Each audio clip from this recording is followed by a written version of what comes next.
ताखुज़ुहु सिनतुन वला नौम लहु मा फिस समावाति व मा फिल अर्द अल्लज़ी अल फ़र्दुस समद लम यलिद व लम यूलद व लम यकुल लहु कुफुवन अहद।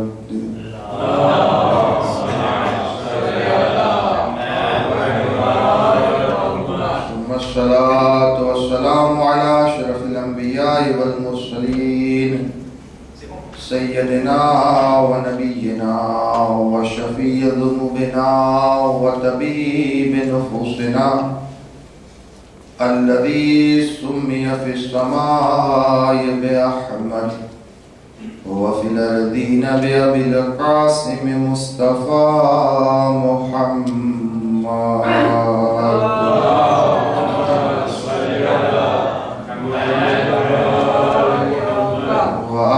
अहले बैतिही व इतरतिही अत्तय्यबीन अत्ताहिरीन अल-मासूमीन अल-मज़लूमीन अल-मुंतजबीन अल-मुंतखबीन अल्लज़ीना अज़हबल्लाहु अन्हुम अर्रिज्सा अहलल बैति व युत्ताहिरुहुम तत्हीरा।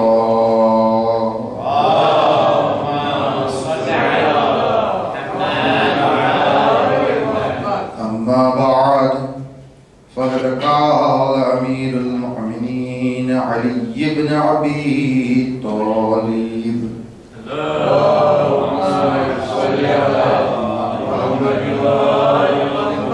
व इल्ला तबक़ियत दुनिया व इन बग़तकुमा सल्लल्लाहु अलैहि मुहम्मद व आले मुहम्मद।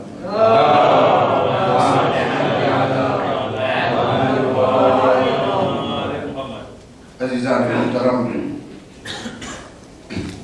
मातम नाराज़ी सैयद शुहदा अब्दुल्लाह हुसैन अलैहिस्सलातु वस्सलाम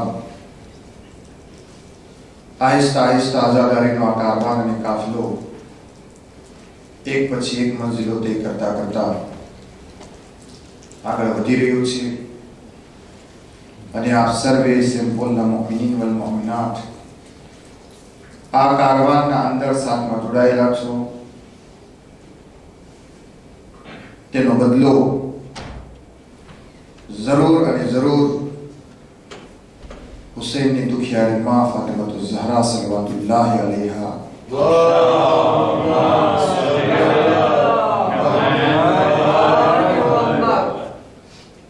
આપણો વિષય અને સુજે જે કોન્ટિન્યુ છે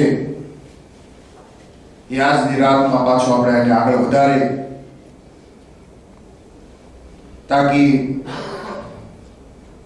જેમ બને એમ જે ચીજો લઈને આવ્યો છું એ આપની ખિદમતમાં પેશ કરી શકું। मौलाए कायनात आज़ीम ने बल्कि आज़म शख्सियत एनी जिंदगीना आखिरी लम्हातमां वसियतो કરી રહ્યા છે અને વસિયતોમાંની પહેલી વસિયત ગઈકાલની રાતમાં હું આપની ખિદમતમાં પેશ કરી હતી તકવાના દ્વારા। जो कि वक्त कमी होवाना कारणे एक मकसद सुधी पहोंचવું मारा माटे घणું જ મુશ્કેલ છે તેમ છતાં कोशिश करीए छे के एक हद सुधी તમને એ વસિયતના ગહેરાઈમાં એ વસિયતના ડીપમાં લઈ જવા। પણ સાથોસાથ આ એક એલાન છે એ એલાન એમ છે કે આજે આપણા જવાન નંડા જે મદ્રેસાના ભૂલકા બેઠેલા છે આપણા સામે એ લોકોના માટે ઇન્શાઅલ્લાહ તાઆલા કાલથી કારણ કે હું પણ તકરીબન 90 થી 100 બચ્ચાનો મદ્રેસો તુલિયારમાં ચલાવું છું અને બચ્ચાઓના સાથે કેવી રીતના અને કેમ એ લોકોને આપણે થોડુંક જેને કહેવાય કે હિન્ટ આપવી જોઈએ કારણ કે અલ્હમ્દુલિલ્લાહ જે બુઝુર્ગ બેઠેલા છે એ તો બધા સાહેબ ઇલ્મ છે પણ દરઅસલ કોમની જે બુનિયાદ છે અને કોમનું જે ભવિષ્યનું ફ્યુચર છે એ આ બચ્ચાઓ છે। તો આવતીકાલે ઇન્શાઅલ્લાહ જે આજની રાતે મજલિસ પડાશે એમાંના એક અથવા બે સવાલ દરરોજ રાતમાં પૂછવામાં આવશે. આ બચ્ચાઓથી જે પણ જવાબ આપશે એને ઇન્શાઅલ્લાહ તાલા જમાત સેમ્પલની કાર્યવાહક કમિટી તરફથી ફૂલ નહીં તો ફૂલની પાકડી ઇન્શાઅલ્લાહ તાલા ઇનાયત ફરમાવવામાં આવશે. તો દોસ્તો, જે વસિયત મૌલાએ કાયનાત ફરમાવી ચૂક્યા છે, એમાંની એક વસિયત તકવાના બાદ પોતાના બચ્ચાઓ જ્યારે સામે ઉભેલા હતા, હસનેન સલામુલ્લાહ મોમિનીન હતા, મૌલા જખ્મી હાલતમાં હતા, અને એના બાદ કહ્યું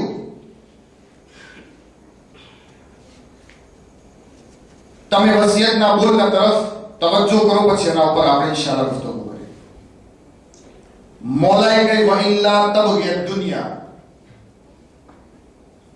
वइन बगतुकुमा,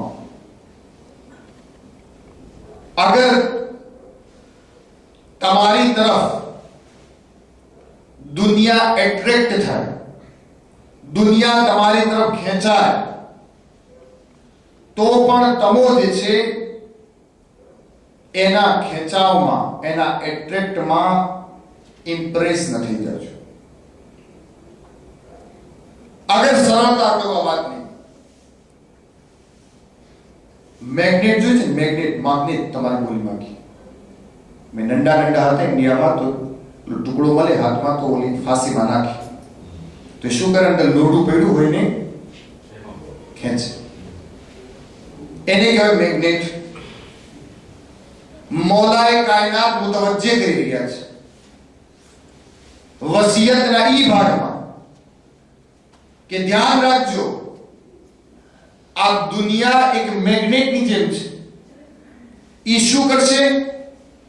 તમને ખેંચશે, એ તમને ફસાવવાની કોશિશ કરશે. જેમ એક માછીમાર જાળ નાખે છે અને મછલી પકડવા માટે કોશિશ કરે છે અને ખેંચે છે, એવી જ રીતના આ દુનિયાનો માહોલ એવો હશે, આ દુનિયાની જાહો જલાલી એવી હશે, આ દુનિયાની જાગમજળ જિંદગી હશે, આ દુનિયાની કલરફુલ લાઈફ હશે કે ઇન્સાનને એના તરફ ખેંચશે. તો મૌલા આ વાતને મધ્યનજર રાખીને કહી રહ્યા છે, ભલે એ તમને તમારી તરફ ખેંચે, પણ તમને શું કરવાનું છે? ખેંચાવાનું નથી. દોસ્તો, આ વસિયતને આપણે મધ્યનજર રાખીએ તો દિલમાં બે ખ્યાલ પેદા થાય છે. પહેલો ખ્યાલ તો શું મૌલા આપણને એમ કહી રહ્યા છે કે દુનિયાના નજદીક ન જાજો? સવાલ થાય છે, શું આયા મૌલા આપણને એક રૂહાનિયતની જિંદગી જીવવા તરફ ઇશારો કરે છે કે જે જંગલમાં ચાલ્યો જાય, ડુંગરના ખૂણામાં બેસી જાય અને વાહ આગળ સિર્ફ મુસલ્લો ઢાળે અને ઉસૂલ હાથમાં તસ્બીહ લે અને અલ્લાહુ અલ્લાહુ કરે? સવાલ થાય કે ન થાય આ મૌલાની વસિયત ઉપર? તો હવે આ બંને ચીજને મધ્યનજર રાખવાની છે. આપણે દુનિયામાં પણ રહેવાનું છે અને દુનિયાના અંદર રહેવા પછી આ દુનિયાથી પણ બચવાનું છે. ખૂબી એ નથી કે જંગલમાં ચાલ્યો જાય અને વાત એને મોટો આબિદ થઈ જાય. ખૂબી ક્યાં છે કે સમાજમાં રહે, સોસાયટીમાં રહે, માશરામાં રહે, જમાતમાં રહે, દેશમાં રહે, લોકોના વચમાં રહે, એ જિંદગીના વચમાં રહે કે જે જિંદગી ચારો તરફથી એને મેગ્નેટની જેમ ખેંચી રહી હોય અને તમામ ચીજોના અંદર રહી અને પોતાની જાતને આ દુનિયાની જાહો જલાલીથી, દુનિયાની જે છે ખરાબીઓથી બચાવીને રાખે, એ ઇન્સાન સફળ. ભાઈ કોઈ એમ કહે કે ઈરાની છે, દુઆએ કુમેલમાં હોય છે, યા ઈરાની છે, વાહ આગળ જે છે મુત્તકીને પરહેઝગાર છે, તો હું કહું છું ખૂબી શું છે એમાં? ઈરાન એક ઇસ્લામી દેશ છે, માહોલ છે, કુરાનની અવાજો આવે છે, દિવાલોને ભીતો ઉપર જે છે હદીસને કુરાનની આયતો લખેલી છે. ઈ માહોલમાં ઇન્સાન મુત્તકી થાય, પરહેઝગાર થાય તો ખૂબી શું છે? થાવો જોઈએ. પણ અગર એવા દેશમાં રહે કે જે દેશમાં તમોને હું જિંદગી ગુજારે છે, એ સોસાયટીના અંદર રહે કે જે સોસાયટીના અંદર તમોને હું જીવન ગુજારે છે, આંખ ઉઠે તો કુરાનની આયત ન મળે, કાનને બરાબર લગાવે તો કોઈ હદીસની અવાજ ના આવે કાનમાં, ઘરમાંથી નીકળે અને પાછો ઘરમાં કરે તો એક આખી એક નવી દુનિયાના અંદર કે જ્યાં આગળ સિર્ફ અને સિર્ફ એટ્રેક્શન મૂકેલું છે અને એ એટ્રેક્શનોના અંદર, એ ખેંચાવના અંદર ઇન્સાન પોતાની જાતને બચાવી અને લઈને આવે એ મોલાએ કાયનાતના મધ્યનજરના અંદર છે. દુનિયાથી મુરાદ મોલાએ કહી રહ્યા છે કે તું જે પણ જીવન દુનિયામાં ગુજાર, સર્વે સફળતા અને કામયાબીમાં ન સમજ કે જે અગર તું દુનિયાને હાસિલ કરી લીધી તો તું સફળ, અને દુનિયા તારા હાથમાં ના આવી તો દુનિયા ના આવવાના કારણે તે તું દુનિયાનો સૌથી નાકામયાબ ઇન્સાન. કારણ કે આજે આપણા સમાજના અંદર રોજે રોશનની તરાહ છે. જે ઇન્સાનના પાસે દુનિયા છે, પોતાને કામયાબ સમજે છે, જેના પાસે હુબ્બે દુનિયા, માલ દુનિયા નથી, તો એને નાકામયાબ અને નાસફળ સમજવામાં આવે છે. એ કામયાબ આપણા સમાજમાં રહી ગયું છે. પણ દોસ્તો, સફળતા દુનિયા મેળવવામાં નથી, કામયાબી દુનિયા મેળવવામાં નથી. કામયાબી ને સફળતા દુનિયા મેળવવા પછી એનાથી આખિરત બનાવવામાં છે. દુનિયાથી આખિરત બનાવવામાં સફળતા છે. દુનિયા તો કોઈ નથી બનાવી. નજર કરો હિસ્ટ્રી ઉપર, આજની દુનિયામાં કોઈ નથી બનાવી દુનિયા. એવા કિસ્સા પડેલા છે, કુરાન ખુદ ગવાહ છે. ફિરૌન જેવો ફિરૌન, શદ્દાદ જેવો શદ્દાદ, જ્યારે સજી ધજીને કોમના સામે આવતો ને તો કોમ શું કહેતી? એની જાહો જલાલી જોઈ, એનો રોગ જોઈ, ગળામાં સોનાની ચેન લટકતી હોય, પહેરણ જે છે હીરા મોતીથી ચમકદાર હોય. તો શું ફિરૌન અને શદ્દાદ એ દુનિયા હાસિલ કરવા પછી કામયાબી મેળવી શક્યા? દુનિયા તેમના કદમોમાં આવી, અલ્લાહે એમને દુનિયા અતા કરી. જો અગર શદ્દાદ, ફિરૌન અને કારૂન દુનિયા મેળવવા પછી અગર એમનો દરજ્જો આખિરતના અંદર બુલંદ થયો હોત તો મૌલાને વસિયતના અમલ ન કહેવા પડત. મૌલા હંમેશા એમ જ કે દુનિયા હાસિલ કરો અને દુનિયા તમારી કામયાબી છે. પણ અહીંયા એ વાત છે જ નહીં. દુનિયા હાસિલ કરો પણ એનાથી ઇન્સાન આખિરતના ઘરને બનાવે. દુનિયા હાસિલ કરો પણ એ માલ તમારા માટે આખિરતમાં ઘર બનાવે, એની તૈયારી સંપૂર્ણ કરે, પૂરી કરે. એવું ના બને કે આ માલ દુનિયા એના માટે વબાલે જાન બને. ક્યાં? આખિરતમાં. માલ એવો હાસિલ કરો અને માલને એ જગ્યા પર ઉપયોગમાં લો કે જેના કારણે આ દુનિયા પણ તમારા માટે કામયાબીનું સ્થળ બને અને આખિરત પણ તમારા માટે કામયાબી બને. એક દાખલો હું ઇતિહાસ. રસૂલે ખુદા બેઠેલા હતા અને બે સહાબી, એકનું નામ સલમાન અને બીજાનું નામ અબુ ઝર ગફારી. બંને 9મા અને 10મા દરજ્જાના સહાબી, ઈમાન નામ. બરાબર ધ્યાનથી સાંભળજો. બંને બેઠેલા. રસૂલુલ્લાહ ખિસ્સામાંથી 2 દિરહમ કાઢ્યા. 1 દિરહમ સલમાનની, એક દિરહમ અબુ ઝર. અને એના પછી રસૂલ સલ્લલ્લાહુ અલૈહિ વસલ્લમે કહ્યું કે જાઓ તમે આનો વપરાશ કરો, ચાહો તે આનાથી કામ કરી શકો છો.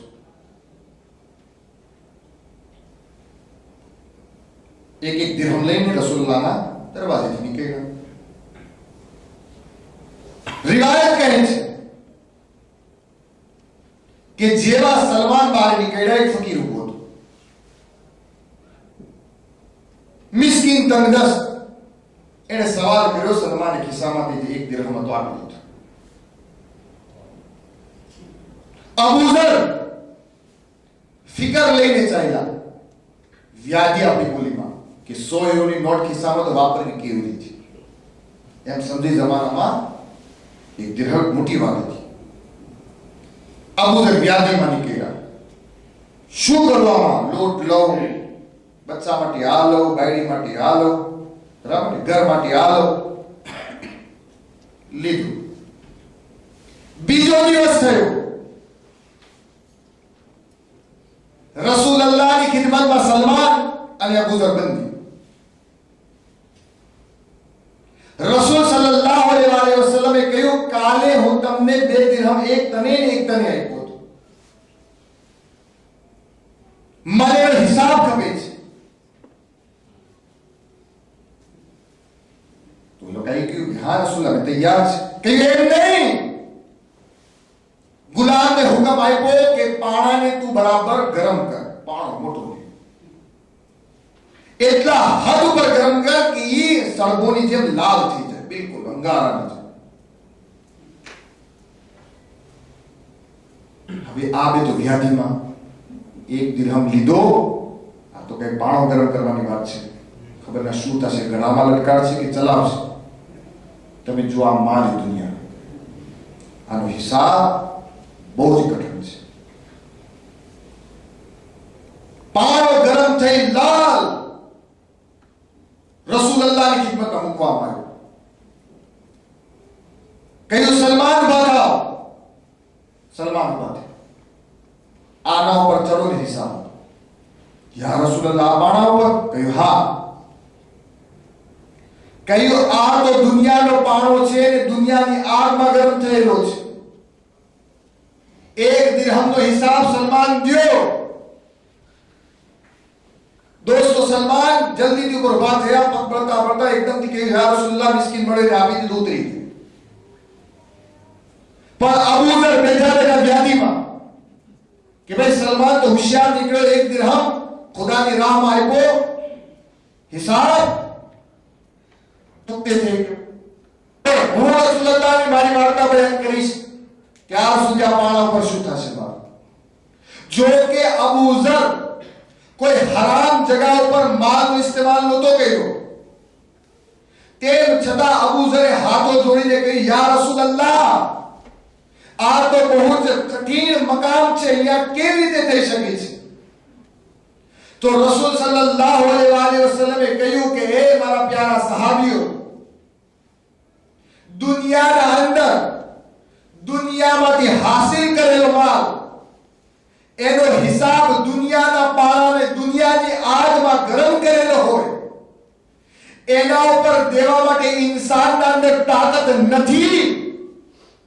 તો એ વખત કેવો હશે કે જ્યારે ખુદાવંદે આલમના સામે આખિરતમાં ઈ આગ કે જે આગનો એક સળગો અગર આ દુનિયાના ઉપર લટકાવવામાં આવે તો એની આગથી આ દુનિયા ફના થઈ જાય, એવી આગમાં એ જમાનાનો એ વખતનો પાણો ગરમ કરી અને મારા જેવા અનવર અલીને કહેવામાં આવશે કે યા અનવર અલી, આટલા દિવસ દુનિયાના અંદર જિંદગી કરી, આ માલ અહીંયાથી લીધો, આ હુબ્બે દુનિયા અહીંયા દોડ્યો, વહાં દોડ્યો, અહીંયા લાવ્યો, આંખ બંધ કરીને લીધા, આંખ મીચીને લઈ લીધા, આના લીધા, આના પડાવ્યા, કોઈ હિસાબ, કોઈ કિતાબ, 50-60 વર્ષ જિંદગીનો હિસાબ છે આપણામાં તાકાત કે નહીં શકે. અંદાજો કરવાથી છે આપણામાં એક કુદરત. દુનિયાના પાણા ઉપર સહાબીની હિંમત નથી, તો આખિરતની આગમાં મારા જેવાની શું હિંમત? તો કોશિશ શું કરવાની છે? દુનિયા ખેંચશે, માલ આવશે, મોલાએ કાયનાત આપણને એ કહેવાનું કહી રહ્યા છે કે આ માલ કમાઓ પણ એવી જગ્યાએ ઇસ્તેમાલ કરો, એવી જગ્યાએ ઉપયોગમાં લો કે આ દુનિયાનો માલ આખિરતના માટે વબાલે જાન નહીં, બલકે વાના માટે તમારા માટે કામયાબી બને. દોસ્તો, હંમેશા આ વાતને મદ્દેનજર રાખો, કારણ કે આ દુનિયા એટલી બધી ખૂબસૂરત છે. આ દુનિયાનો માલ ઇન્સાનને એટલો બધો પ્યારો છે. એક જમાનામાં પૂછવામાં આવતું કે ઇન્સાનની મહેબૂબ તરીન ચીજ કઈ છે, તો એ જમાનાના લોકો એમ કહેતા કે औलाद. પણ આજે જો મિલકતોઝમાં હિજરી સન 1435 પૂછવામાં આવેલ વરલીથી કે સૌથી વધારે તારી મહેબૂબ ચીજ કઈ, તો હું તો એ જ કહીશ કે મારા ખિસ્સામાં રહેતા યુરો ને એફએમ છે. કારણ કે આ ચીજ એવી છે, આ હુબ્બે દુનિયા, આ માલે દુનિયા કે જેટલા તમે એના તરફ જાશો એટલા જ એમાં કરતા જાશો. માટે મોલાએ કાયનાત એ જમાનાના અંદરમાં તારીખી ફેસલો આપ્યો કે આ દુનિયા ઇન્સાનના પડછાયાની જેમ છે. ઇન્સાન આમ વળશે પડછાયો આમ જશે, ઇન્સાન આમ વળશે પડછાયો આમ જશે. યાની ઇન્સાન આગળ આગળ હશે, દુનિયા પાછળ પાછળ હશે. યાની દુનિયાના અંદર દુનિયાને મેળવવા માટે ઇન્સાન ઘસાઈ જશે પણ દુનિયાને હાસિલ નહીં થાય. કારણ કે આ એવી બેવફા દુનિયા છે, કોઈની થઈ નથી ને કોઈની થવાની નથી. કોઈની પણ થઈ નથી, કોઈની પણ થવાની નથી. મૌલાએ કાયનાત એક બીજી વાત કહી, અને આ વાત તમે ધ્યાનમાં રાખો હંમેશા. કહ્યું અગર દુનિયા કોઈના સામે પેશ પણ થાય, પેશ સમજો ને, પેશ, રાતોરાત મિલિયોનેર બને છે, મોજીઝા ઓચિતા પોટલું પડી જાય છે. અહીંયા ખબર નથી, માડાગાસ્કરમાં તો થાય છે. અગર રાતોરાત યા કોઈ પણ મવાકેથી દુનિયા ઇન્સાનની સામે પેશ થાય તો ઇન્સાનને વખત હરખાવું ના જોઈએ. મૌલાએ કાયનાત કહે છે. કહ્યું કેમ? કે એટલા માટે કે આ દુનિયા તમારી સગી નથી, તમારા હાથમાં રહેવાની નથી. અગર આ તમારા પાસે આવી છે તો એ તમારો ઇમ્તિહાન લેવા આવી છે કે તમે કઈ મંજિલમાં છો અને આ દુનિયાને કેવી રીતે ઉપયોગમાં લઈ રહ્યા છો. અને જ્યારે ઇન્સાન એ દુનિયાનો ઇસ્તેમાલ એ રસ્તાઓ પર કરવા લાગે છે, મોહલત મળે છે. આહિસ્તા આહિસ્તા આહિસ્તા. એ જ ગુજરાતી વાત આપણી કે હાથનો મેલ આજે પડી ગયો, કાલે કોઈના હાથમાં આવી ગયો. પેઢીઓની પેઢીઓ તમે જુઓ, જમાનાને જમાના તમે જુઓ. ઘણા લોકો એવા હશે કે જેમનું નામ એમના ગામમાં વખાણવામાં આવતું હશે, અને લોકો ફખરથી કહેતા હશે કે અમારી પેઢીઓને પેઢીઓ કાશે અમારો દમાલ, અમારી દુનિયા ખતમ નહીં થાય. પણ એ લોકોને પણ તમારા સામે મિસાલ બનાવીને ખુદા પેશ કરી કે એ લોકોનો પણ માલ જોયું કે લોકો સુસવાના પણ ફાફા મારી ગયા. મારા બુઝુર્ગો વાતોને બહેતરીન જાણે છે. તો હંમેશા આ દુનિયાને મુકદ્દમો સમજો. દુનિયામાં ખેંચાવાની જગા ઉપર આ દુનિયા હાસિલ થયા પછી એને આખિરતને બનાવવા માટે ઇસ્તેમાલ કરો. અને જેટલો તમે ઇસ્તેમાલ કરશો આખિરતને બનાવવા માટે, દુનિયાના અંદર ઇજાફો પણ ખુદાવંદ આલમ કરશે અને આખિરતના અંદરનો બદલો પણ મળશે. આ વાત દલીલના સાથે કરીશ, અને દલીલ છે બહેતરીન આપણા પાસે, એ પણ જેવા તેવા ઉલમાની નહીં. અલ્લામા મજલિસી અલૈહિર रहमान પાયાના આલિમ દીન જમાના. અલ્લાહ કરવટ કરવટ જન્નત નસીબ ફરમાવે. બહુ જ વધારે જહમત કરી કિતાબો લખી છે. અલ્લામા મજલિસીમાં શું ખામી હતી? એટલી કિતાબો, એટલી હદીસો ગામડે ગામડે જે રીતે હોય ભેગી કરી હતી, કલેક્શન કર્યું હતું. એક મુખલિસ આલિમ દીન અંદર આપણે ત્યાં બનાવમાં જોયું અને મોત પછી એમનો હશ્ર જોયો. આયતુલ્લાહ સૈયદ નઅમતુલ્લાહ જઝારી એ એમની જિંદગીના દરમિયાન આ આખો એક વાક્યો આપણા સમક્ષ પેશ કરે છે. એ આજની મજાલિસનો નિચોડ છે અને મૌલાની આ વસિયતનો મેસેજ છે.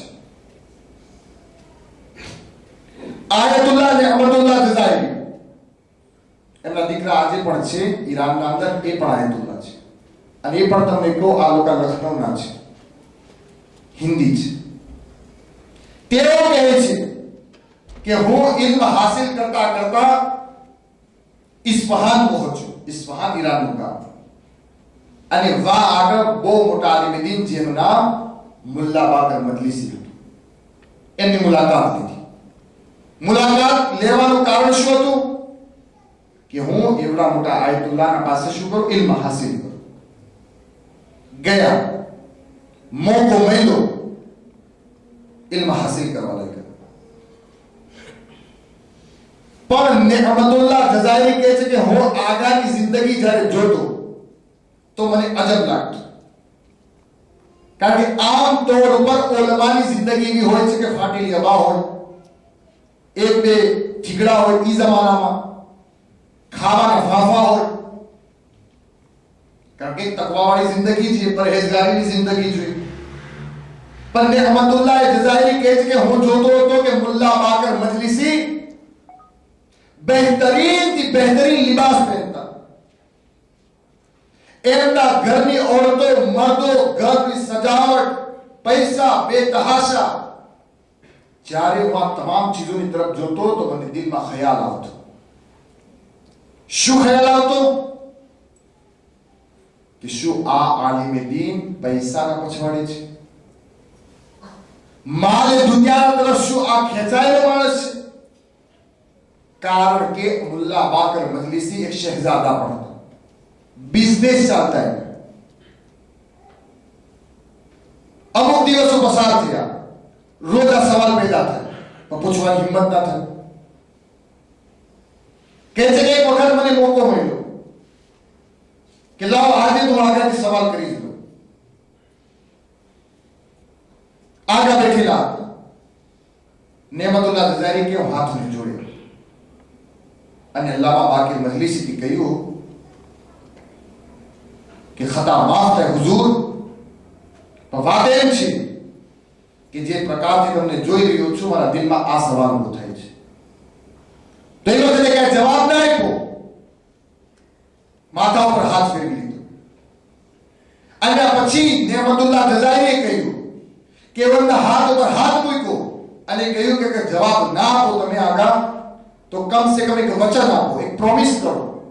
તો શું પ્રોમિસ? એમ કરો કે તમારાની મારામાંથી જે પહેલું મળશે એ આવી અને હાલત બરઝખની સંભળાવશે.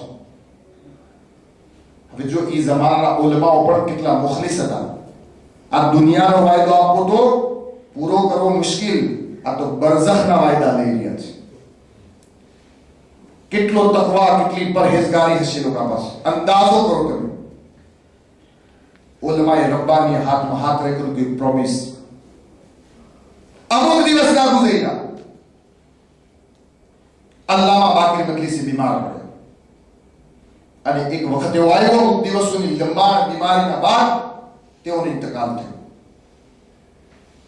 આગાએ નઅમતુલ્લાહ જઝારી કહે છે કે જ્યારે આગા બાકર મજલિસીનો ઇંતકાલ થયો 7 દિવસ સુધી મને પોતાને ચેન ના પડ્યું.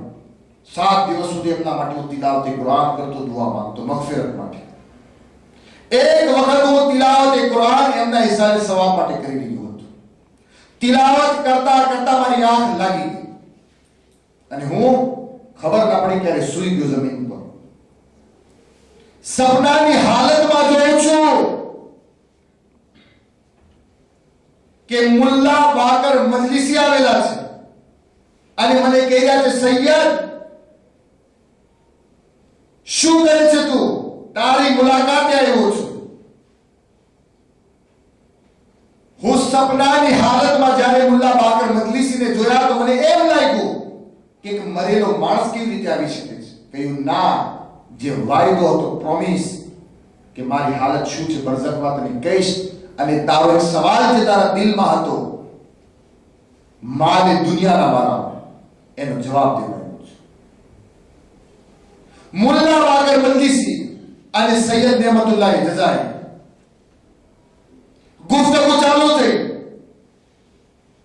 સૈયદ નેમતુલ્લાહ જઝારીએ કહ્યું કે આગા બરઝખ કે પસાર થઈ. આગાએ આખી વાત કહી અને પછી કહ્યું, ટૂંકના અંદર આ વાક્ય હું તમને પેશ કરું છું કે જ્યારે તમે મને કબરમાં ઉતારી દીધો, મને ખબર ના પડી કે હું કબરમાં ઉતારવાના બાદ જ્યારે હું બેઠો થયો તો ચારો તરફ અંધારું હતું. એવા હાલતમાં એક કબરના અંધારામાં જ્યારે હું બેઠો થયો તો જોયું સાંકડી કબર છે, હું બેઠો છું. પૂછાણો લેવાનો એક શખ્સ આવ્યો અને કહ્યું, એ મુલ્લા બાકર મજલિસી, શું ભાથું લઈને આવ્યા છો આ મોકા ઉપર તમારા માટે? આ સફરના માટે શું ભાથું લાવ્યા છો? આ અંધારાના ખાડા માટે શું અજવાળું કરવા લાવ્યા છો? એ સૈયદ, ઈ વખતે હું કહ્યું કે હું આટલી કિતાબો લખી છે, હું આમ કર્યો છે, હું નમાઝ પઢાવ્યો છે, હું જુમા પઢાવ્યો છે, ગામો ગામ તબલીગ કર્યો છે. એનું માથું ના ડેગું. પણ એક વાત એવી આવી કે એના ઉપર એ ફરિશ્તો ખુશ થયો. સાંભળ સૈયદ, તું કહેતો હતો કે મારી દુનિયા હું કમાઉં છું, શું કામ? ના મને નમાઝનો બદલો મળ્યો, ના મારા મુખલિસ પણાનો બદલો મળ્યો. એની જઝા બરઝખના બાદ છે. બરઝખના અંદર અલ્લાહ સુબ્હાનહુ વ તઆલાએ મારો કયો અમલ પસંદ કર્યો? એમણે કહ્યું કે જ્યારે હું ઇસ્ફહાનના બજારમાં ઘોડા ઉપર સવારી કરીને જઈ રહ્યો હતો, હું શું જોયું કે એક શખ્સ છે, એક માણસ છે, અને ઘણા બધા માણસો ભેગા થઈને મારી રહ્યા છે. જો સાંભળજો, ઘણા બધા ઇન્સાન ભેગા થઈને માણસને મારી રહ્યા છે.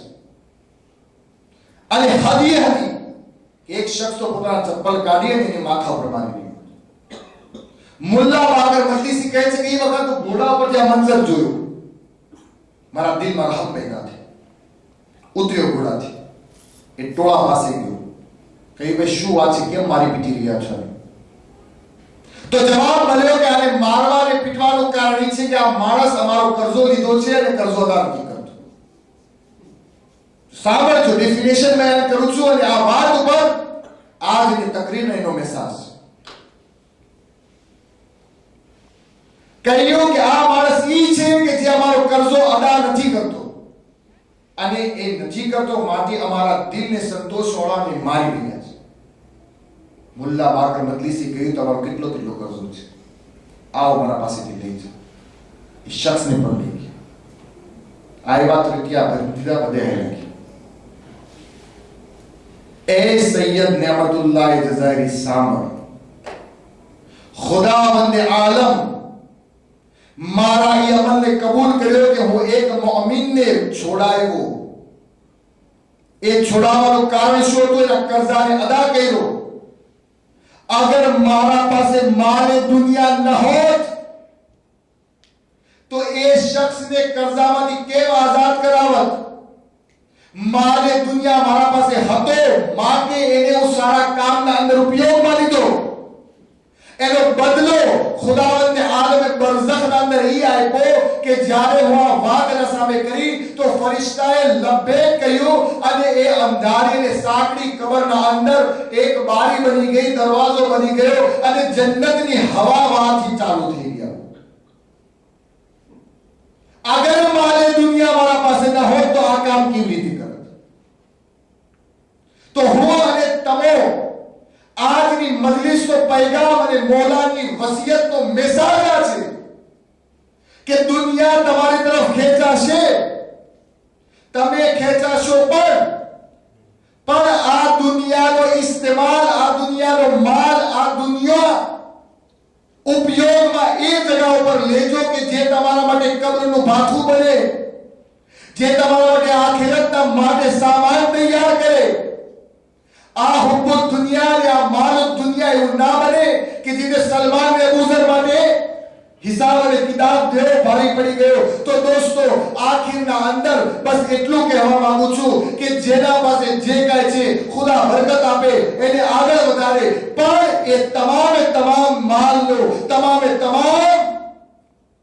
આ દુનિયાનો ઇસ્તેમાલ અને ઉપયોગ હંમેશા એ રસ્તાઓ પર કરજો જે રસ્તાઓ પર ખુદાવંદે આલમ કહ્યો છે, જે રસ્તાઓ પર અહેલે બેત અલૈહિસ્સલાતુ વસ્સલામ આપણને વાપરવા માટે કહ્યો છે. અને જ્યારે તમે રસ્તાઓ પર એ માલને લગાવતા જાશો, અલ્લાહ એના અંદર ઇઝાફો કરશે, અલ્લાહ એના અંદર વધારો કરશે, અલ્લાહ એના અંદર એટલી બરકત રાખશે કે નસ્લોને નસ્લો પર આગળ આવી જશે. એ માલ ખૂટશે નહીં અને માલ વબાલે જાન નહીં, બલકે આખિરતના માટે ભાથું બની જશે. અને એ માલમાંનો એક માલ એ પણ છે કે જેને સૈયદુલ શુહદા અબુ અબ્દુલ્લાહ હુસૈનની આઝાદારીમાં પણ ઇસ્તેમાલ કરવામાં આવે. આ વાત મદ્દેનજર રાખજો.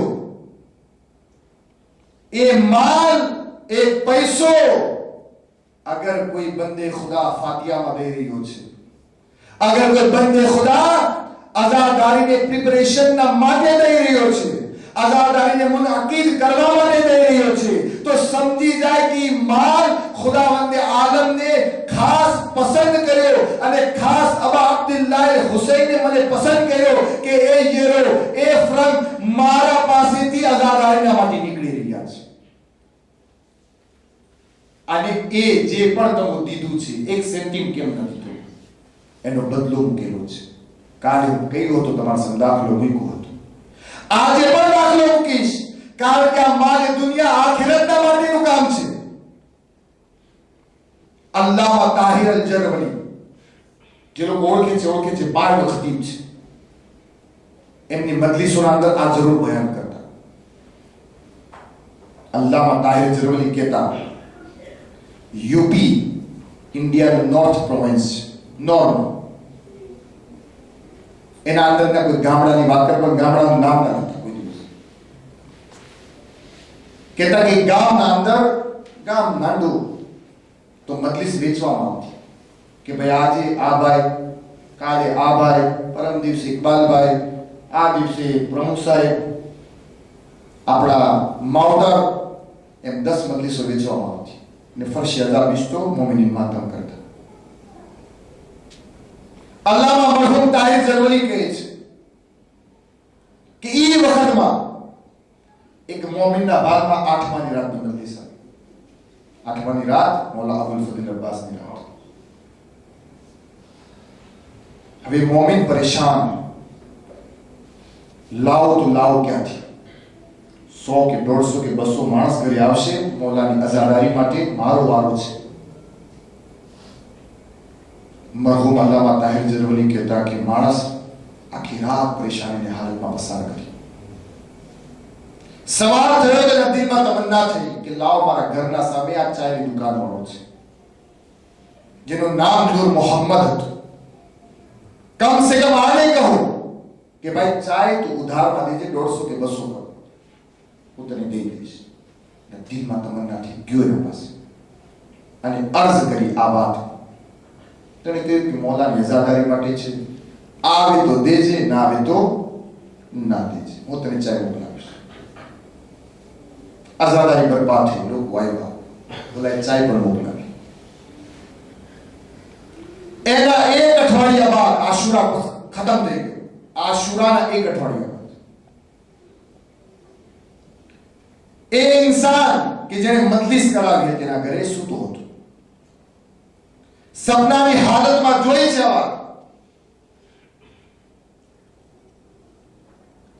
કે જે ચાય વાળો નૂર મોહમ્મદ હતો એના પાસે આવે છે, આવીને અર્જ કરે છે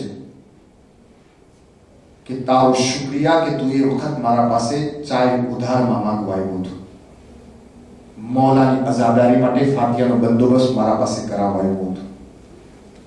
દોસ્તો, મેં સાજ લઈને ઉભા થયો આ ફરશે આઝાદી.